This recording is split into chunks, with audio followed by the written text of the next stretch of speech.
Good morning. Welcome to the third edition of the reading of The Great Taking. Um, if you will just bear with me, I am also for the first time going live on Rumble today. And so I've never done it before, and I just decided to do it at the last minute. And it doesn't look like it's working. Um, So just bear with me while I uh, do my very best to navigate all of these different platforms that I'm currently on right now. Um, let's see. Let me know if you are having any issues with hearing me, um, or this is an audio only, so um, this is not video. Let's see here. I am trying to figure out why it keeps saying I'm offline on Rumble. I'm not hearing anything. So that tells me that I must have missed a step or I've done something wrong. So hopefully I can figure this out for the future. Um, I wanted to try to diversify the options for listening. It's YouTube has been taking down a lot of our videos, and also when I go live on Twitter, the video or the audio message that I record on my Twitter space or my Twitter page um, also tends to go away after the live version, probably because I'm not a premium um, member. So maybe what I should do is I'm just kind of working through some options right here.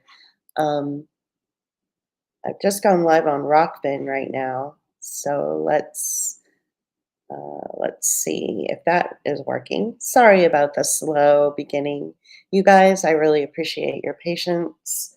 There are some different options that I'm trying to navigate because of being so highly censored. Just about every week now, we've received a message from YouTube that they've removed a video, and it doesn't seem like I'm live on Rockfin either. I'm not sure what's going on there. Um, Let me see if I'm live anywhere. Um, let's take a look over here. I might have to start the feed over again. Um, Well, it says I'm live on one channel, so that's good. Let me try. Yeah, Rockbin is not working for some reason. So let me see if I can try this again. Um, yeah, I'm not sure why it's not picking up the stream.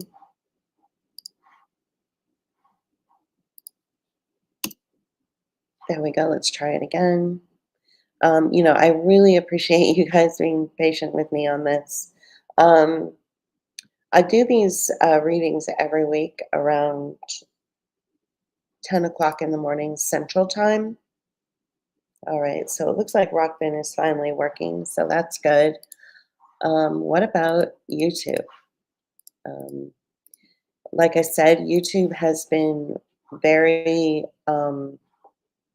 aggressive at taking down my content.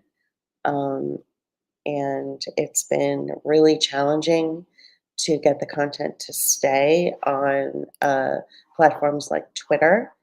I'm currently live on Twitter, I believe, the but again, once the live stream ends on Twitter, it goes away. So let me just put out a quick message. So the only issue that I seem to be having is with Rumble. For whatever reason, um, Rumble is telling me I'm offline, and I'm not sure if I need to do something specific, like tell it to go live or um, or something like that. Let me see if I can go to my content and yeah, it says I'm live, but I'm offline. That's so weird. So, and I'm not hearing anything either. So that tells me that it's not really working. Um, okay. Well, let's just get into it. So again, I want to thank you for joining. This happens every Friday at 10 a.m. Central Time. Um, Thank you for the comment letting me know that I'm on FB and Twitter. So that helps. The and I'm also streaming on YouTube, so that's good. I guess I'll have to do a little more research about how to make myself go live. It says I'm live on Rumble, but that I'm offline. So I don't know what that means. Like, how can I be live and offline at the same time? But clearly, it's not working because I don't hear myself. Um, this is a reading that takes place every uh, Friday at 10 a.m., and I'm continuing reading from David Rogers Webb's short book called The Great Taking. This book was donated to us here at Book of Hours um, by a patron, and it really is one of the best books that I've come across in a long time. And David Rogers Webb, he just has this way about him that I feel just about anybody could relate to. But before I begin reading, I want to talk a little bit about, I like to give some personal anecdotal, um, commentary about, um, what's going on with our economy. And, just to recap a little bit, as you know, or you may have learned already through many of broadcasts that we've done in the past, um, JP and I were living in San Francisco, and that's where we had been living for decades. I was born in the Bay Area. JP moved to San Francisco when he was very young, and lived there for 30 plus years, and so did I.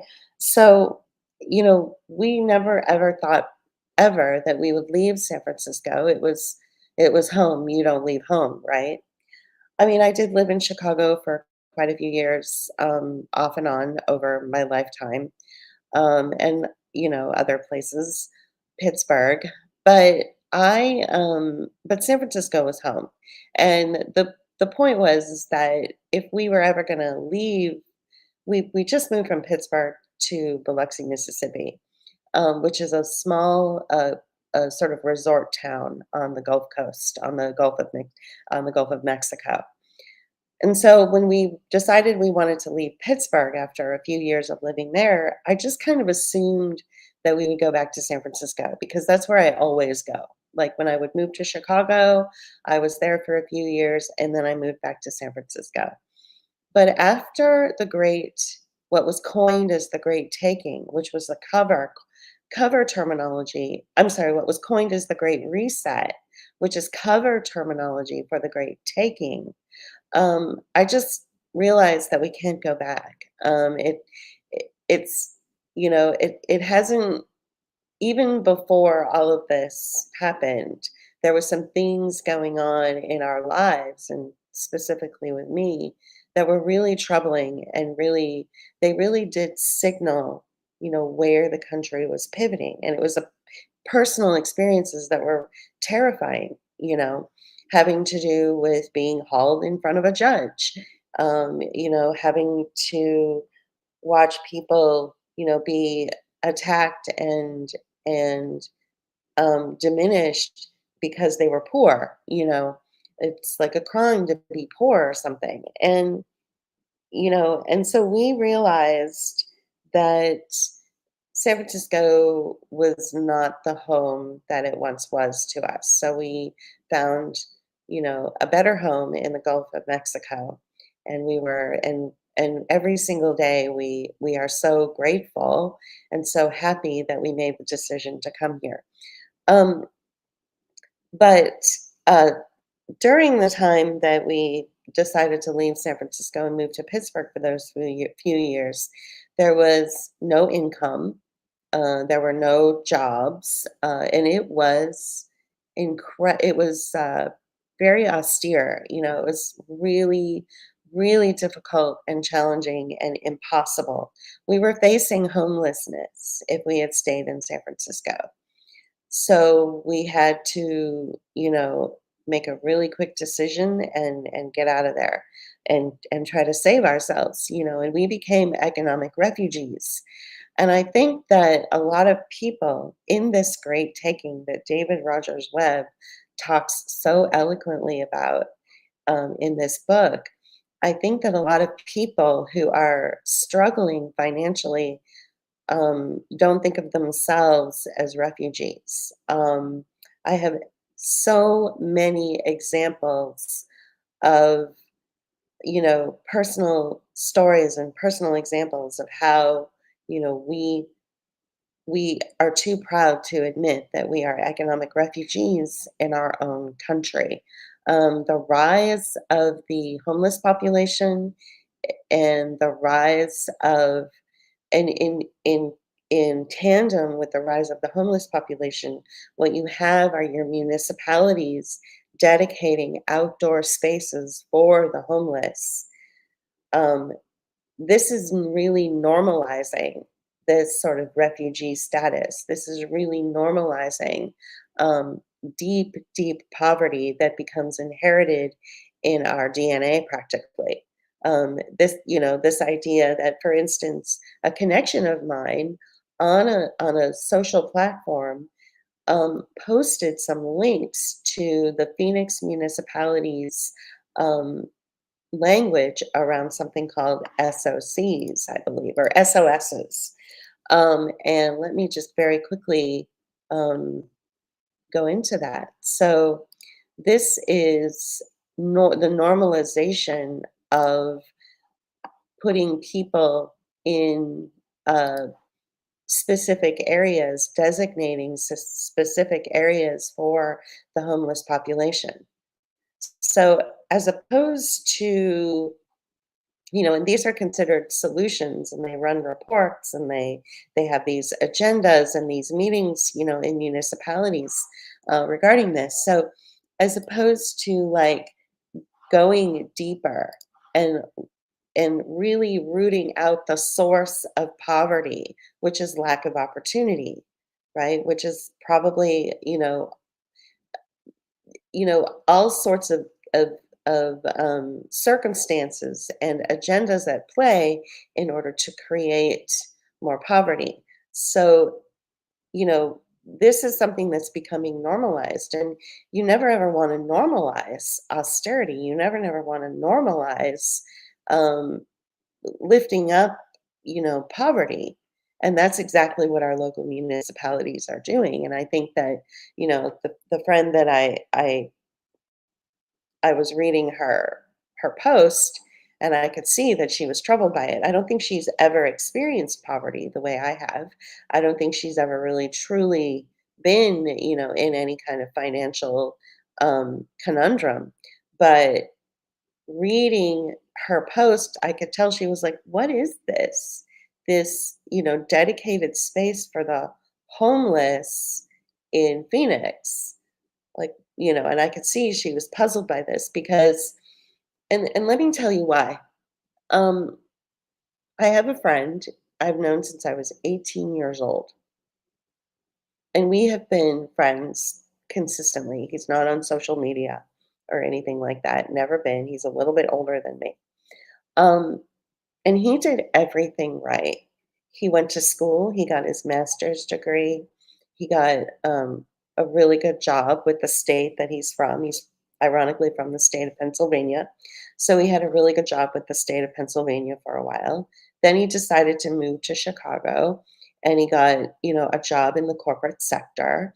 And, he always paid his rent on time. He never went into credit card debt.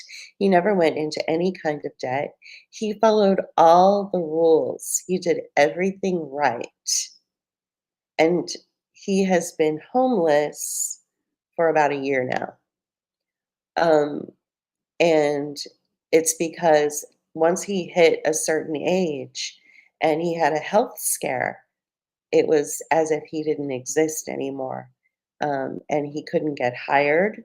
He couldn't get hired back at his old jobs. He couldn't do, anything. He couldn't find work anywhere. And as a result, he became evicted from his apartment.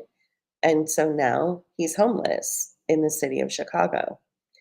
And it's a degrading and demoralizing existence for him. And what's even more baffling, and I can hear it in his voice when I talk to him on the phone, on the rare occasions that I do talk to him, I can hear it in his voice how shocked he is. But I did everything right.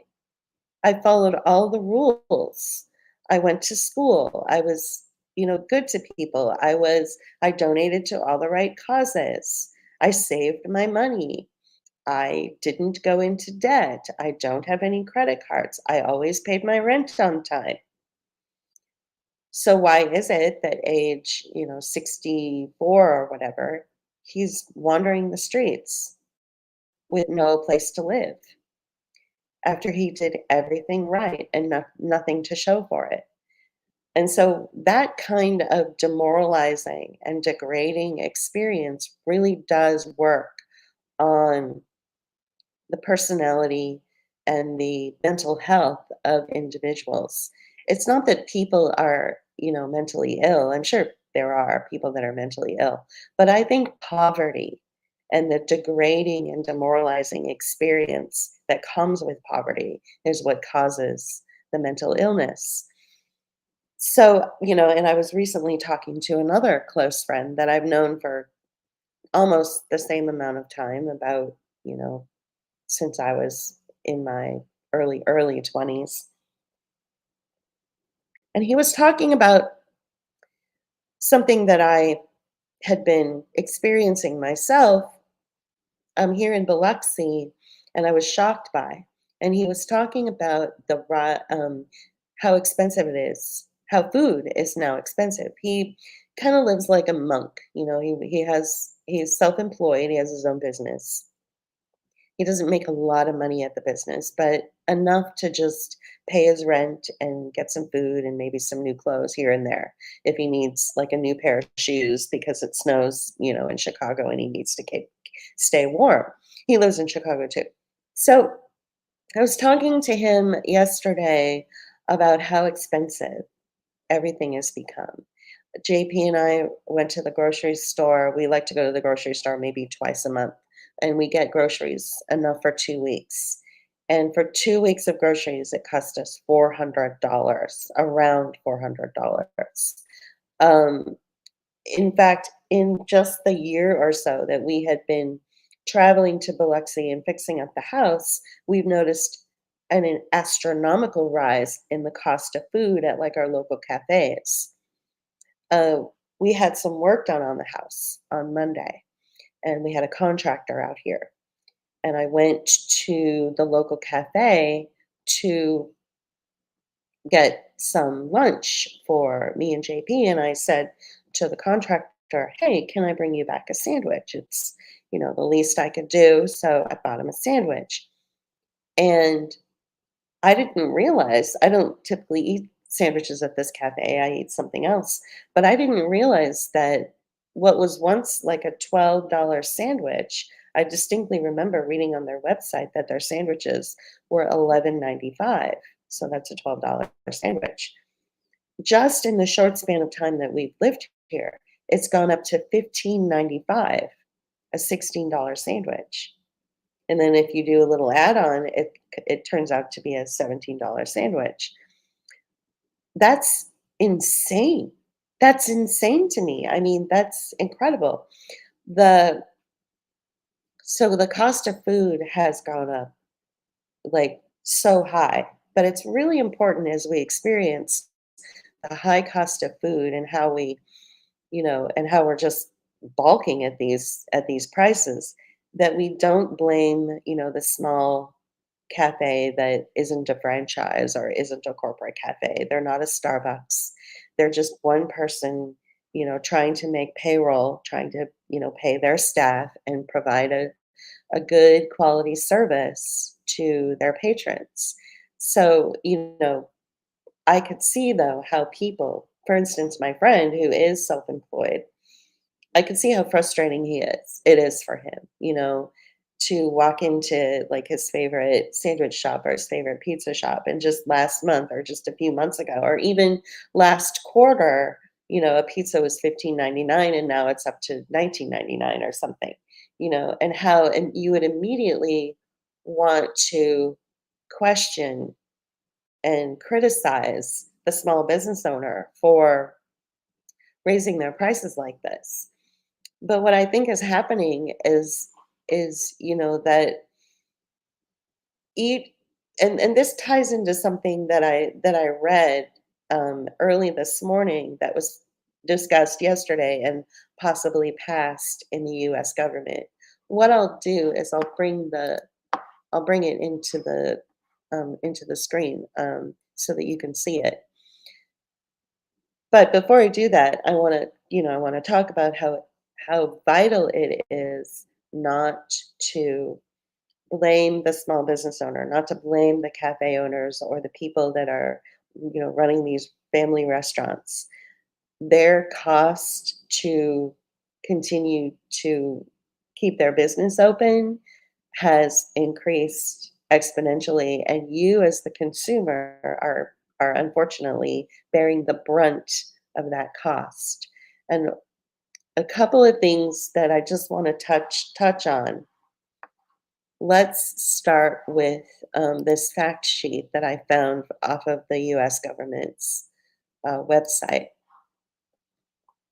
Here it is.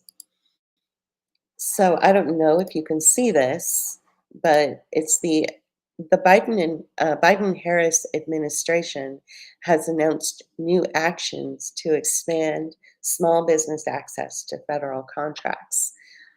So this is a little bit troubling. Obviously, your first reaction would be, well, that means the federal government is there for our small businesses.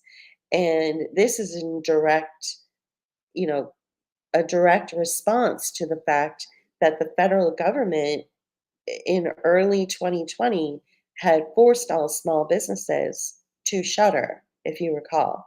And a lot of people were pushing back about that. And so it seems as if this is a response to that. Hey, we're sorry we did this. Let's go ahead and open up more funding streams for small businesses so that they can stay open because we learned our lesson. It kind of feels like that's what this January 25th, 2024 announcement could possibly be about, right?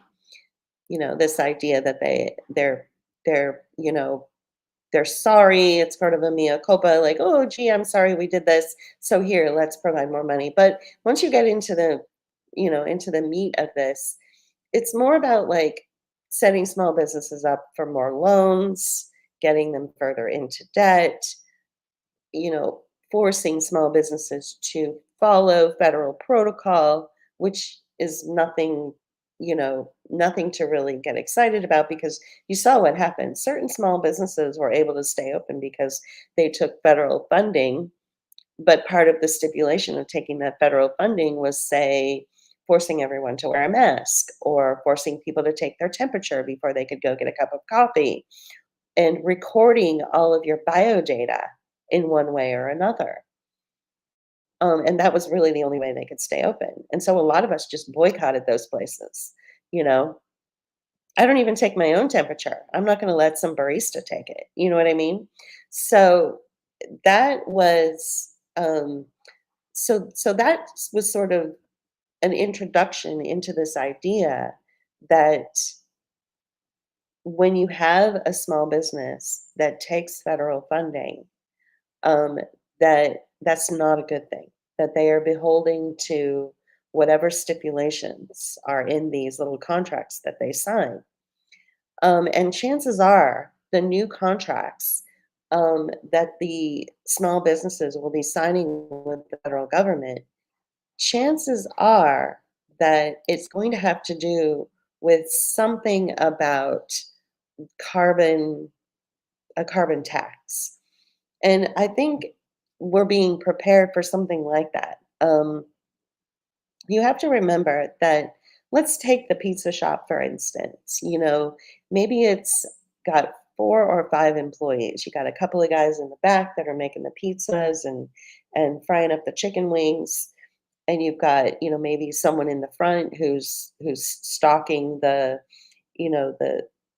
maybe the to-go carrier plates, or those to-go boxes, and maybe you've got like a manager.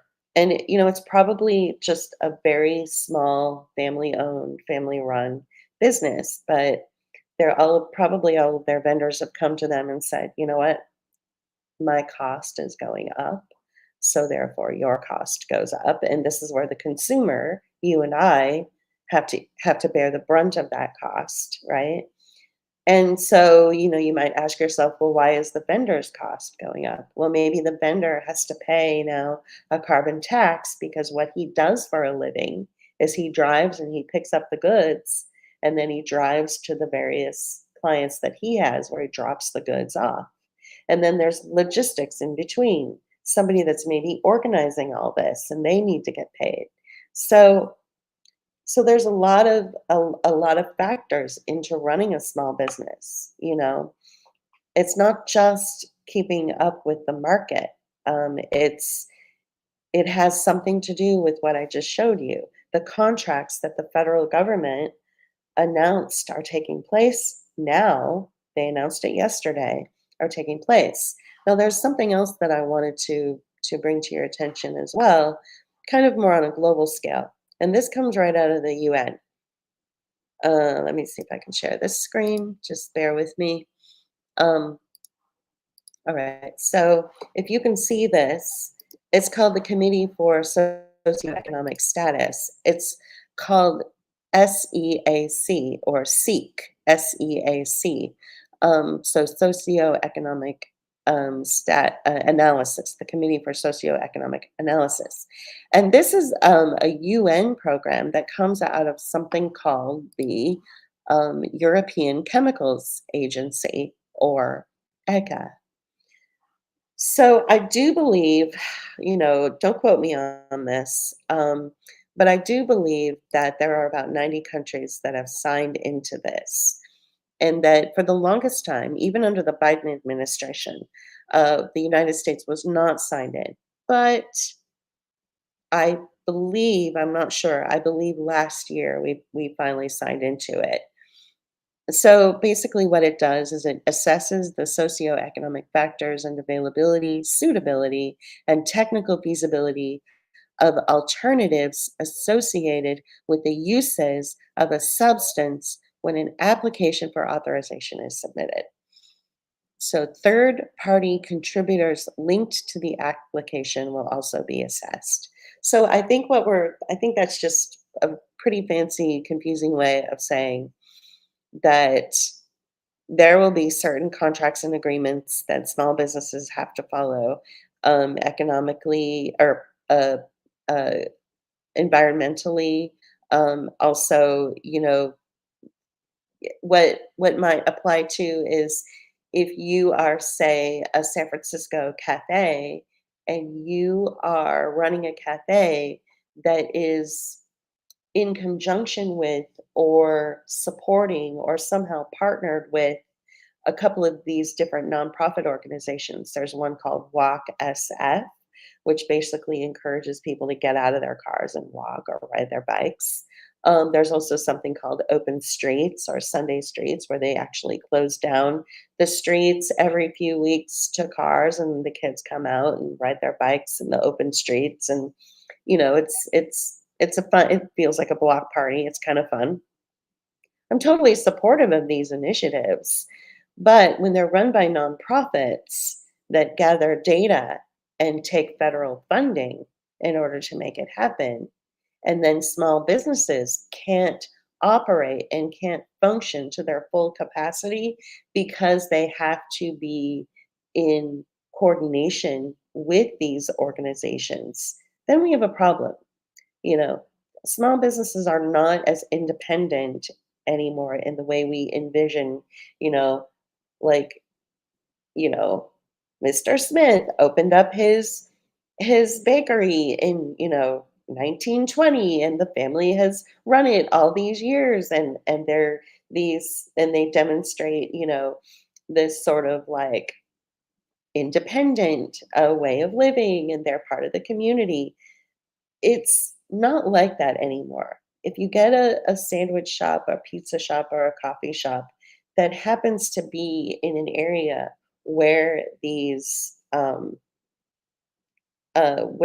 events take place, sometimes the events dictate that the local businesses have to close down for those 8 hours or so that Sunday Streets is open. I've witnessed it happen, and I've witnessed the small business owner, the cafe owner, or the sandwich shop go, wait a minute, you know how much money I could make with all these people spilling out onto the street? Why is your foundation and your organization not working with me? So these contracts are created where you're allowed to stay open and operate as long as you support, the political or the environmental agenda, right? So nothing is simple anymore. Everything is, um, everything has a price. And so I think that what's come out of this committee for socioeconomic analysis, which comes under the umbrella of the European Chemicals Agency, has to do with, you know, carbon. It has to do with how much, what you're emitting into the environment, and it also has to do with these sort of political agenda-driven contracts, right? So that's something else um, that is part of this sort of new normal. And it's funny because I'm reading a comment. I'm actually going to put the comment on the stream from Frida. I don't know if you can read the whole comment, but it says, "What a joke to have such a committee. Actually, it's not a joke. This is just like the Bolsheviks. It's evil." Yeah. So, and I was a part of those committees at one point. I was a part of these types of organizations. And, it's curated so well that it feels fun. And it is fun. But I think it's not fun for the people who are just trying to run a business, right? So one of the things I just really wanted to impress upon listeners and my friends and anybody else who cares to listen that you know we really do need to go behind what's really happening. The last thing you want to do is feel, anger or feel resentment towards your small business owners in your communities. Um, you know, if you're upset by the astronomical rise in like I said, a sandwich, which on their website was at one point 11.95, is now 15.95. What happened in the span of just a few months that they had to raise the cost of a sandwich $4, when you get down to it. And you know, I don't need to ask, but if you don't understand the way a business is run, then why don't you could just ask. You could just say, what happened? Why did you raise the price of this pizza or the price of this sandwich so high? What's going on? And they'll tell you. They'll say, my vendors are overcharging me. I have a staff that I have to pay. You know, there's a newish, they're one of the newer businesses that just opened up here in Biloxi. Um, it's a stunning uh, little French cafe, and and it's a husband and wife that run it. He's the chef, and she's front of the house. So she, makes sure that everything's stocked. She manages all the staff, and I like to go in maybe once every couple of weeks and just maybe have a little breakfast, have a little, little something. And she just looked really stressed out, and I said, "What's going on? What's?" And she's like, "I need more customers. I've got to make payroll." And so that right there was very endearing to me because she didn't say, "I need more customers because I need to keep my precious little business open." The first thing that came out of her mouth was concern for her employees. She wants to keep these employees employed so that they too can contribute to the local economy. This is a very small, little tight knit community. Even the little towns that are 10, 15 minutes away from this little resort town I live in, like everybody works together.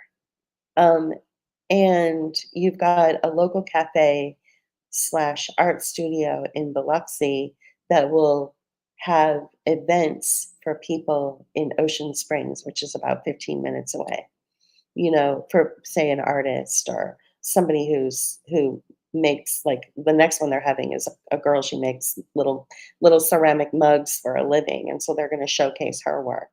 So, everybody's working to take care of everyone else. And so I found that that was so endearing when she said the first thing that came out of her mouth was, "I've got to make payroll. I need more customers." So that tells me that she puts the concern of her employees first. And so you can feel it when you go into a shop and it's really expensive.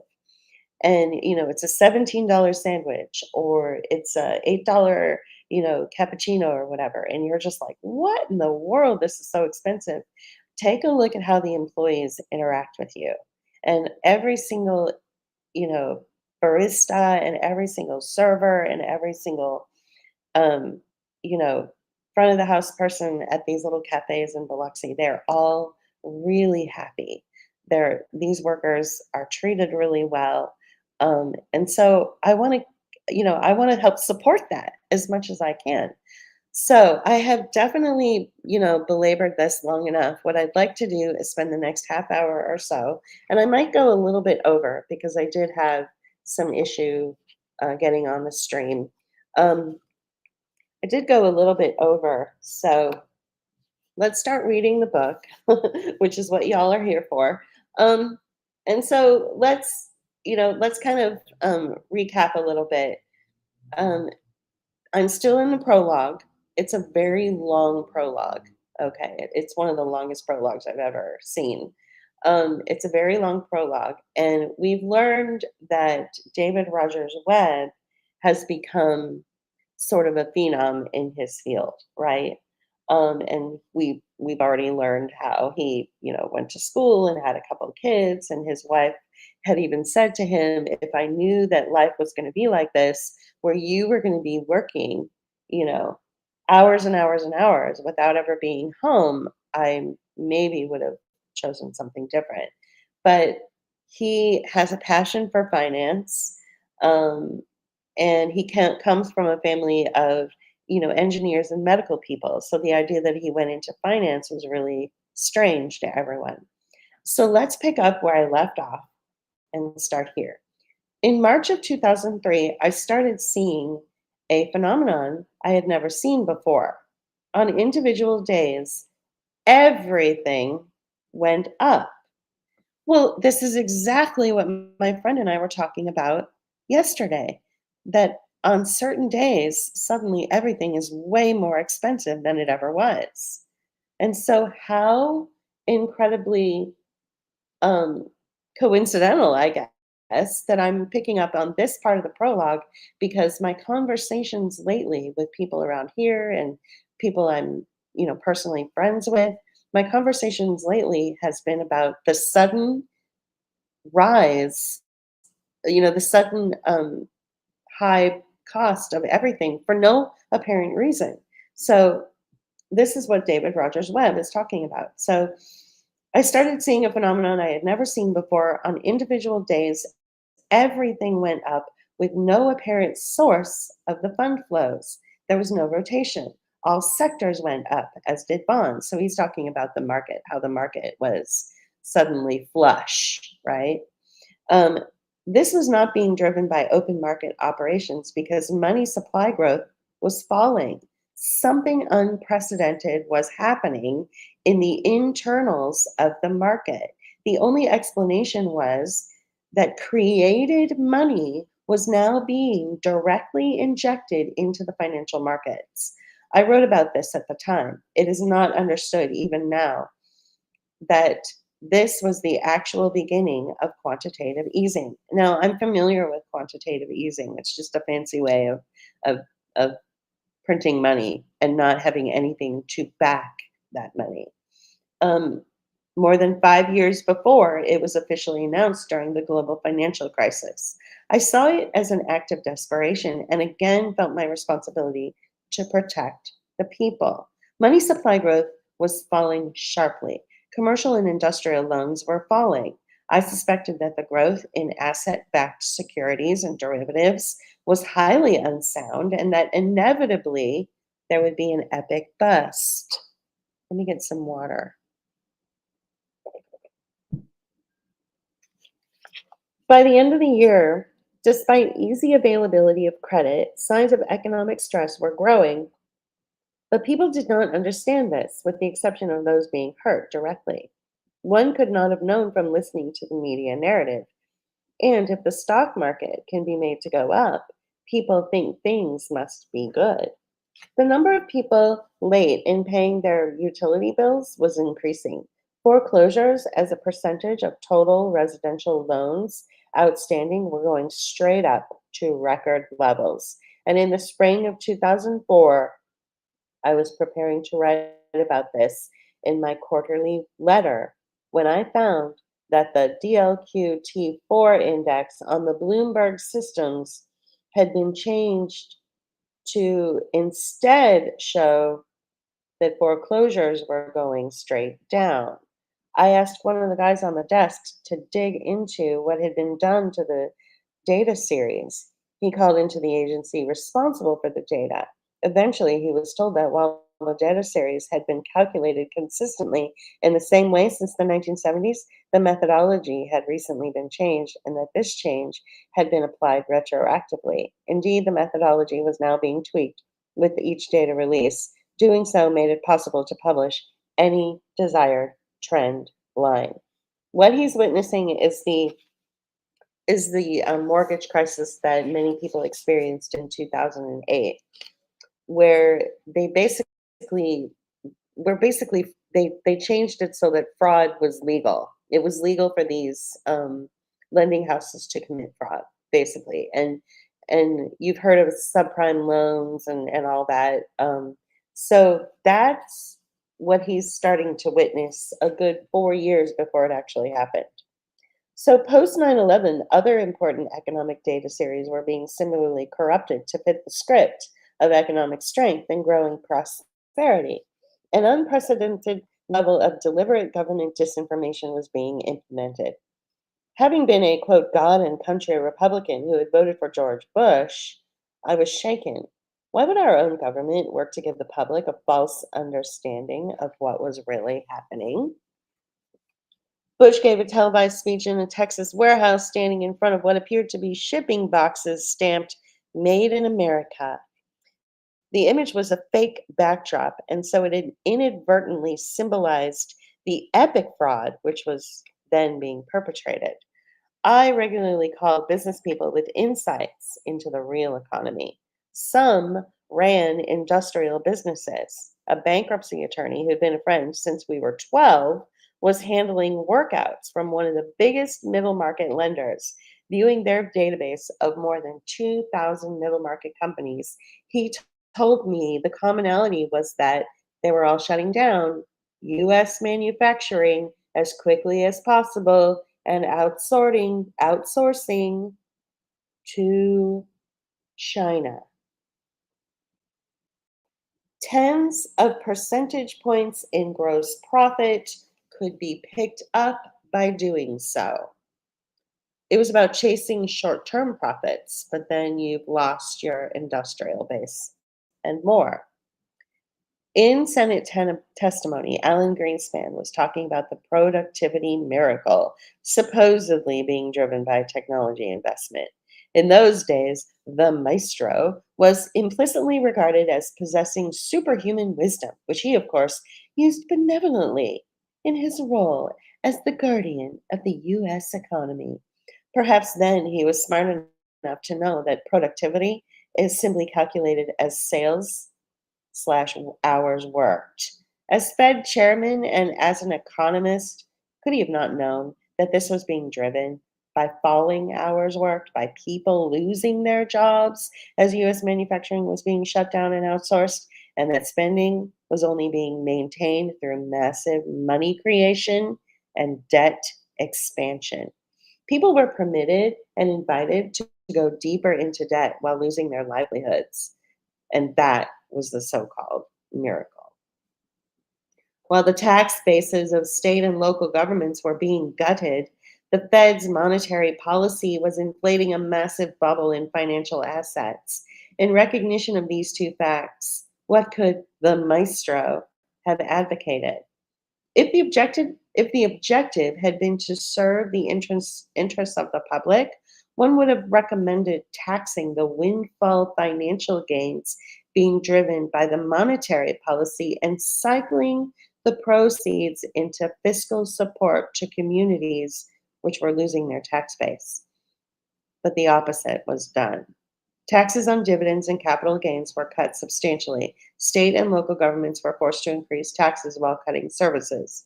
This deliberate choice would destroy cities, towns, communities, and the people in them.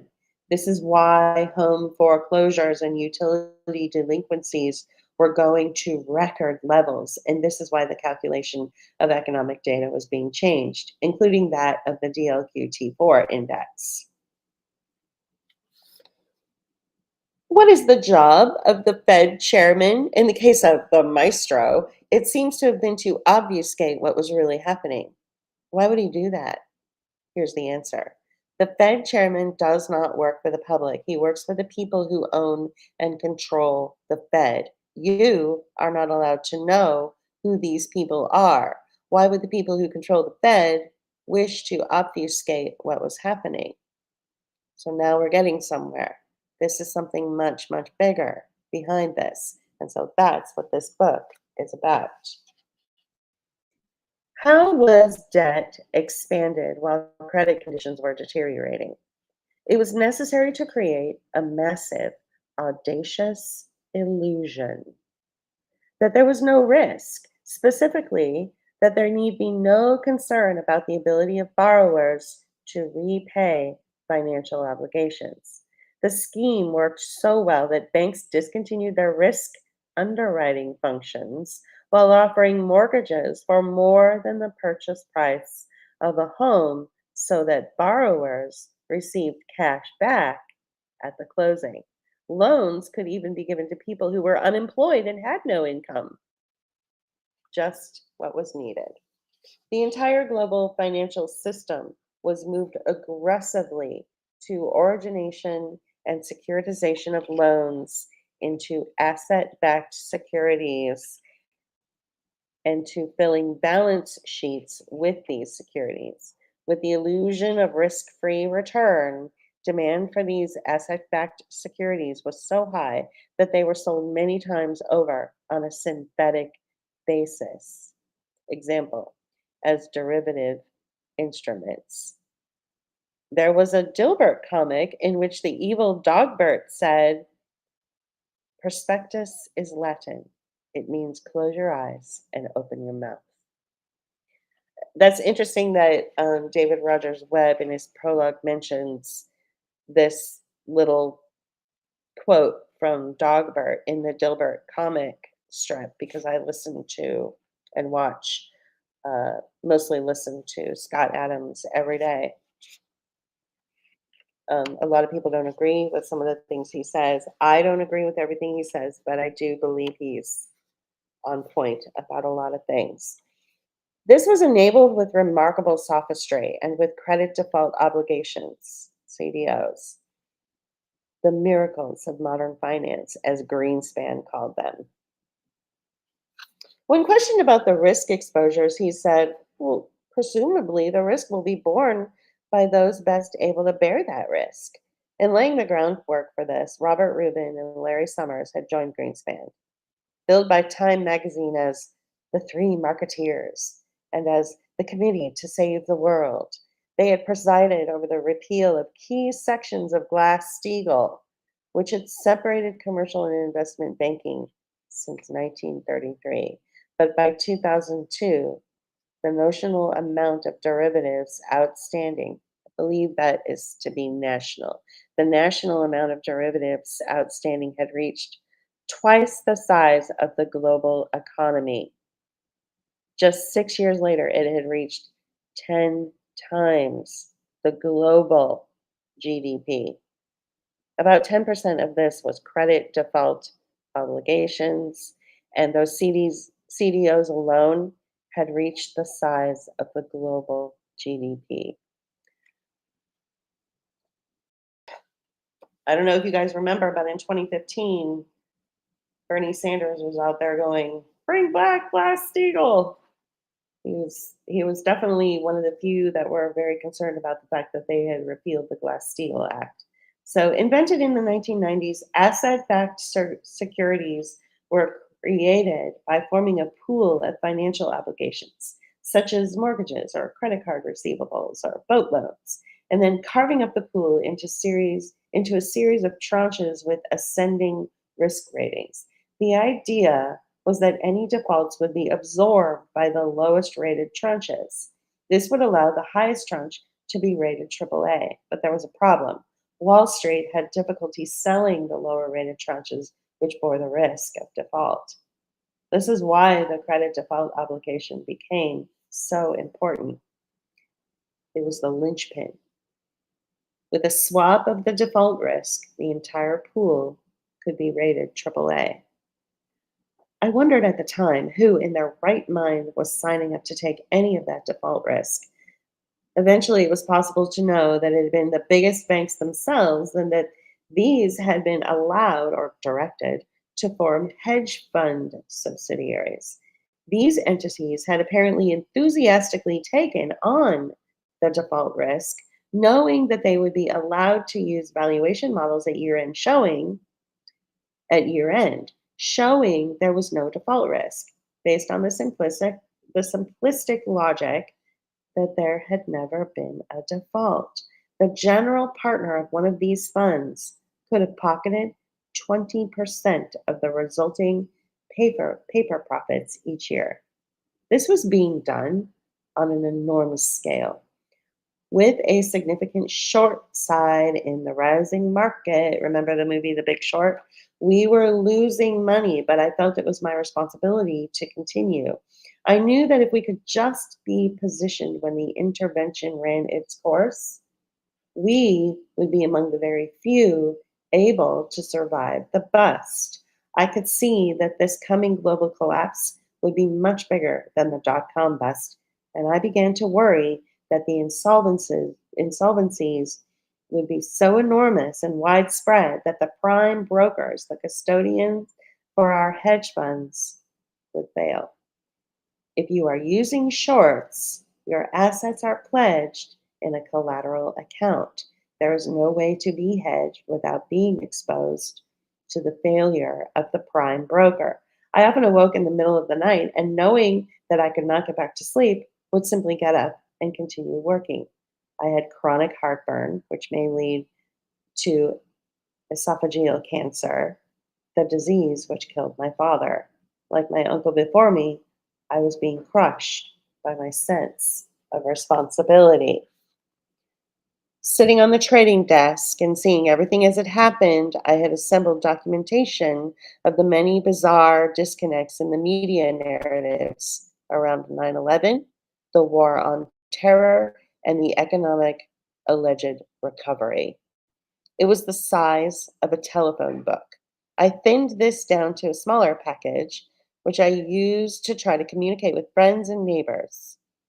I might as well have been talking to the wall.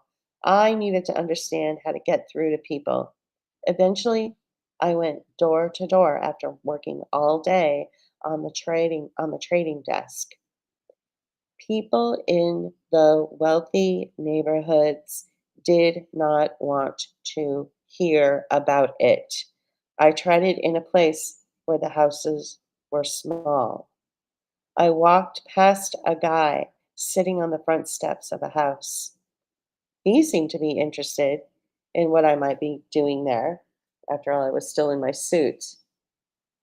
I gave him the thumbnail summary, and he simply said, "Good luck, man," in the voice of someone who had already given up. So I want to pause there for 1 sec and say, how many people do you know that have already given up? I know people who have. Like I said, my friend is homeless now, and he did everything right. So, there's a giant sector of the population in our country that has already given up. And your response to those people, or your municipal response to those people, or your government's response to those people is to provide them public open spaces for them to set up their tents, and that these open spaces are designated for them. They're called SOSs, ironically enough. So when you have a large percentage of the population of the country that's simply given up, it's a big problem, because what we need is creativity, and what we need are people to feel inspired to push against these austerity measures that cause the rise of homelessness. There's an imbalance now, so and it needs we need maybe this is the Libran in me, but it needs to be balanced out, and so somehow that has to happen. And some of us are jumping up and down on the scale trying to balance out, the way the economy is running right now.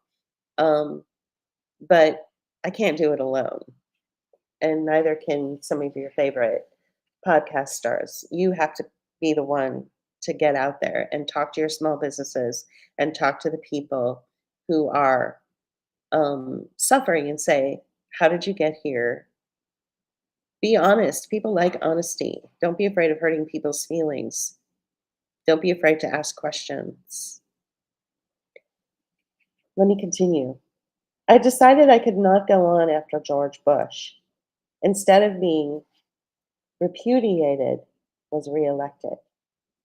I did not think that this was even possible.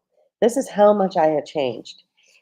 In desperation, I had voted for John Kerry. I went on to work as a team captain for the Obama campaign. But there was no change coming with, quote, change you can believe in, Obama, whose cabinet oddly came to conform to the candidate list of Citigroup. And so after that, I stopped voting. Good for you.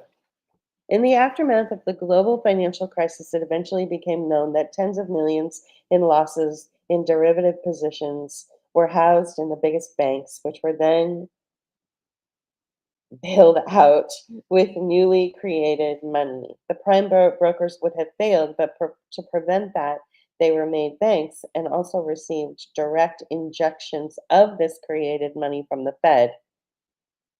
And here's the key: no one was prosecuted. On the contrary, the perpetrators were rewarded with enormous bonuses. It was almost as if it had all gone according to plan. I had expected widespread failures of financial institutions and had watched closely for the first signs. And in 2008, I noticed the failure of a small broker dealer in Florida, and I was shocked to learn that client assets owned outright with no borrowing against them were swept to the receiver and encumbered in the bankruptcy estate. I had to understand how this could possibly have happened and eventually uncovered that ownership right to securities, which had been personal property for 4 centuries, had somehow been subverted. This would be borne out further in the bankruptcies of Lehman Brothers and MF Global. So I'm going to go ahead and stop there. I know it wasn't a very long read because I had kind of a late start, but um, I will definitely pick this up again next week and continue. It's so riveting. It's such a good book. And if you get a chance to look into David Rogers Webb and you can, hear him speak, he's extremely sympathetic. Um, and I want to remind people that, you know, as we're in the first quarter, sometimes things look sometimes we have the illusion that things look better than they actually are. Um, there have been massive layoffs, especially in the media industry. 20% of the LA Times staff has been let go. I believe Time Magazine's a big portion of Magazine staff has also been let go. There's a new, I want to say the owner of the LA Times is, he wasn't born in the United States. The president of the Los Angeles Times is Patrick Soon-Shiong.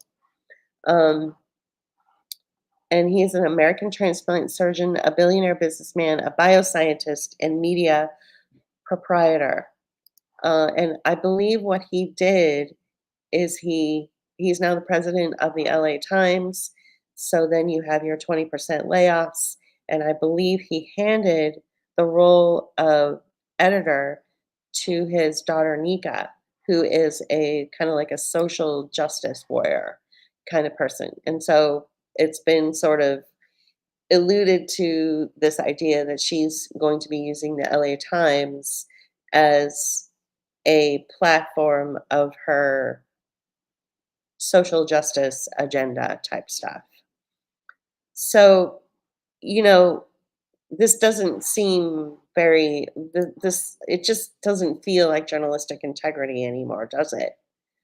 That's why it's really important that we have books like this, like The Great Taking by David Rogers Webb, why we have books like this at our fingertips, and why people like me who are being squashed. Every week, I get a new message from YouTube saying that they've taken down yet another video. I can't seem to roll on Thunder, even or Rumble, even though it says that I am live. It says I'm offline, so I'm not sure what that means. Maybe it's like an internet problem. My Twitter live streams go away after I end my live streams when they used to stay up. So, I mean, there's all these different things that are happening to different people who are trying to have these really important discussions about our economy, about health, um, and and it's really nice to hear from people. Thank you, Sean. Hello. And just a reminder that I do go live every Friday to read from The Great Taking, which was written by David Rogers Webb. So this is the third installation. And so if you want to catch the entire segment, tune in at 10 o'clock. Um, and so far, YouTube has been pretty good about keeping these live streams up, knock wood, that they stay up because it's important that you follow along as I go deeper and deeper into the book. Um, so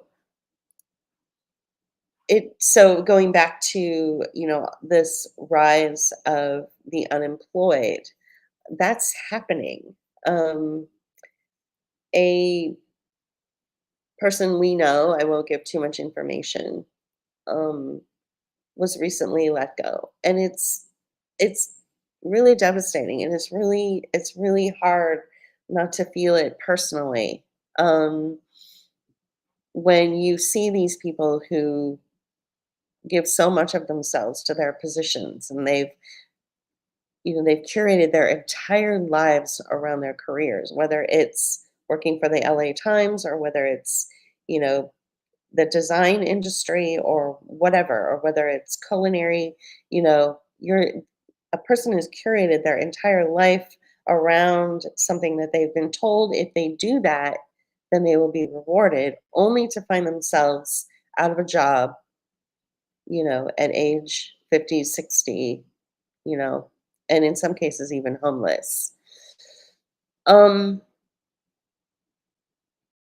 so we definitely have a real problem. We have, you know, more information coming out about land ownership and how difficult it is to hold on to your land, that it's being occupied basically.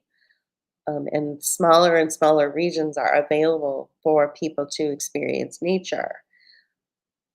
This is not anything new that I'm saying. You guys have known about this for years, long before 2020. But what's happening now is what you know just through listening to your favorite podcaster, or what basically picking up a book, or looking at a video. All that stuff you knew, but now it's personal. You can feel it in your life. You can feel it when $11 sandwiches go up to 17. You can feel it when suddenly there's constant park closures and you can't get in to, take a walk in nature. You can really feel it. Um, or when parts of your community, like my friend was saying, when I started this live session, when a connection of mine on social media was scratching her head about the dedicated spaces for the homeless, as opposed to looking at the reasons why the people are homeless to begin with, and the reasons why there's so much demoralization and degradation in this country, and why it's going at warp speed. The reasons why are listed in the book that I'm reading every Friday from 10 to 11. So I encourage you to continue to listen. Um, there are answers, there are solutions. And so maybe next week, what I'll do is go into more detail about that. So somebody asked me privately the other day if I'm working on anything. I actually am. So as soon as I'm done here, I'm probably going to get to it. I'm working on a video sketchbook, which it'll be about an hour long. So that means it's more like a video essay, but it's captured language from an individual that, I don't like to lift up heroes at all. I don't believe in heroes at all. But this individual came into the global conversation, with some really good information. We've all enjoyed his videos with his wife. We've all enjoyed him and all of his passionate, speeches that he's given. But I wanted to capture some of the things that he was saying and present them in a different way.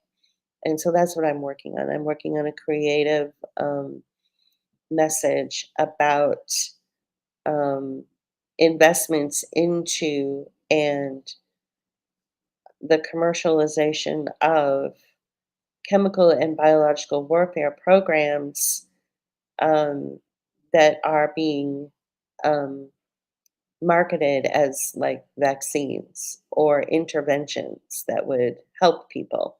not just even vaccines. So this individual has all the patents, and you probably know who I'm talking about, so I'm not going to mention his name. You'll have to wait and see when I do finally get this done. I need to get it done before Sunday, the 4th. So I'm under the gun. I've given myself that deadline. Um, so I appreciate you guys joining today. And, there definitely is something coming around the corner as far as creative stuff off of this platform. And then there's also more things coming around the corner, unfortunately, that will test your patience and test your natural capacity for compassion. You are a human being, therefore, compassion comes naturally to you. And when you find yourself angry at the small businesses for raising the price, raising the cost of your food or, or the cost of your groceries, um, that's when you really need to tap into your compassion and start asking them what's going on. Just last week, my sandwich was $11. Why is it 17 now? You know, and they'll tell you, and you'll believe them because there are so many contracts and obligations that these small businesses have to commit to in order to stay open. So, and that's what's so sad about, things like this. I'll pull this up one more time. That was just announced yesterday. You guys should look into that. You should read it. Um, Let me go ahead and put it in the chat right now, and then I'll sign off. Okay, so take a look at that, um, and hopefully you guys can understand that this inflation is created to put your small businesses out. So rather than get mad at them, let's focus our attention on the systems at play that are designed to put them out of business, that are designed to kill them. So let's try to turn that around as much as we can. Okay. Well, I really appreciate you guys joining today. It wasn't a long read. Next week I'll read a lot more and I'll have some more positive things to say. But tune in next time, Friday. Next Friday it will be February. Um, Next Friday, February 2nd. So tune in Friday, February 2nd for um, the next reading of David Rogers Webb's The Great Taking. And thank you so much for your support. Bye bye.